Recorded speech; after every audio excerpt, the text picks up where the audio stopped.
Assalamualaikum warahmatullahi wabarakatuh.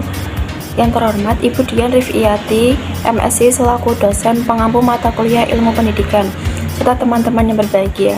Puji syukur kehadirat Allah Subhanahu wa Ta'ala atas rahmat dan karunia-Nya sehingga saya bisa menyampaikan materi terkait melaksanakan ujian akhir semester.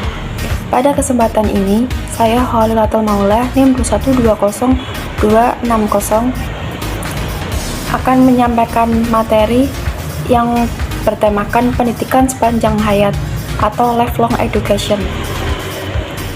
Konsep pendidikan sepanjang hayat. Satu, pengertian pendidikan sepanjang hayat.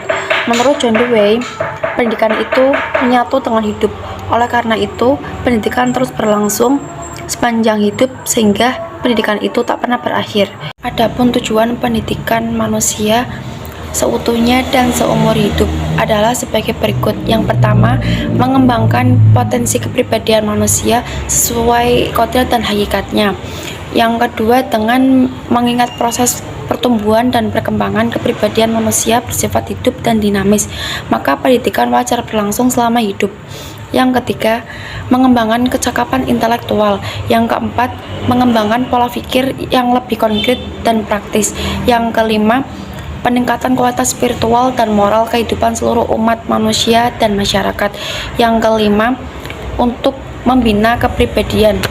Dasar yuridis. 1. Ketetapan MPR nomor 4 MPR tahun 1973, JOTAP nomor 4 MPR tahun 1978 tentang GBHN menetapkan prinsip-prinsip pembangunan nasional.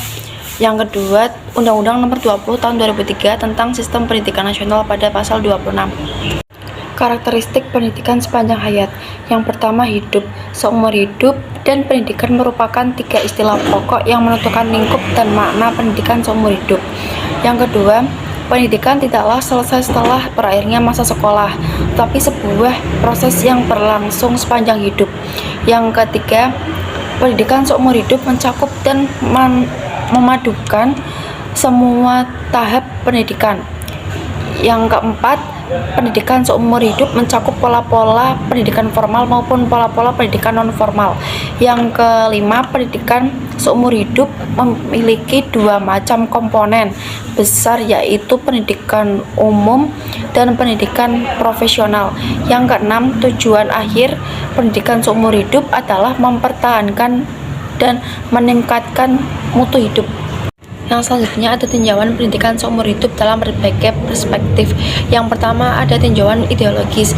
Seseorang mengembangkan potensi-potensinya sesuai dengan kebutuhan hidupnya, sebab manusia dilahirkan ke dunia mempunyai hak sama, khususnya untuk mendapatkan pendidikan dan peningkatan pengetahuan dan keterangan. Yang kedua, ada tinjauan ekonomi. Pendidikan merupakan cara paling efektif untuk keluar dari suatu lingkaran yang menyeret kepada kebodohan dan kemelaratan. Yang ketiga, ada tinjauan filosof. Secara filosof, manusia pada hakikatnya merupakan satu kesatuan yang integral, yakni dengan makhluk pribadi, sosial, dan susila. Kesemuanya itu harus dikembangkan terus-menerus secara optimal dan berkesinambungan sehingga ketiganya berjalan lancar dan seimbang.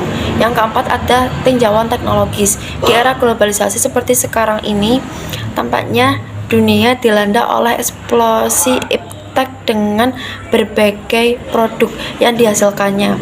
Semua orang dituntut untuk memperbarui pengetahuan dan keterampilannya seperti apa yang ada di negara maju. Yang kelima, ada tinjauan psikologis dan pedagogis.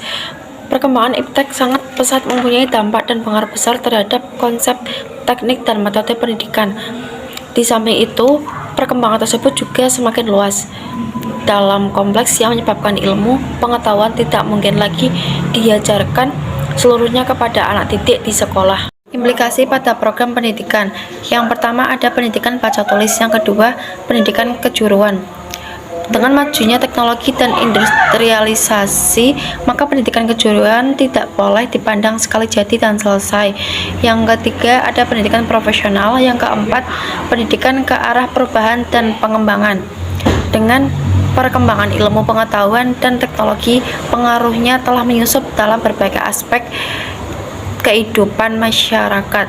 Yang kelima ada pendidikan kewarganegaraan dan kedewasaan politik. Yang keenam ada pendidikan kultural dan pengisian waktu luang. 2. Implikasi pada sasaran pendidikan. 1. Para petani.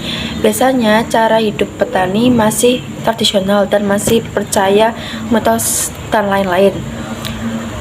Hal ini dikarenakan oleh dasar pendidikan yang rendah atau sama sekali tidak memperoleh pendidikan formal. Yang kedua, para remaja yang putus sekolah. Yang ketiga, para pekerja yang berketerampilan. Para teknisi dan golongan profesional.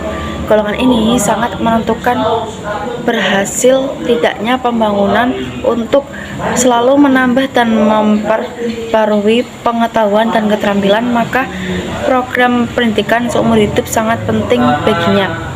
Yang kelima, para pimpinan masyarakat. Yang keenam, para anggota masyarakat yang sudah tua. Karena pesatnya kemajuan ilmu, pengetahuan, dan teknologi, banyak pengetahuan yang belum mereka ketahui pada waktu masih muda. Sekian pemaparan dari saya, kurang lebihnya mohon maaf. Terima kasih. Wassalamualaikum warahmatullahi wabarakatuh.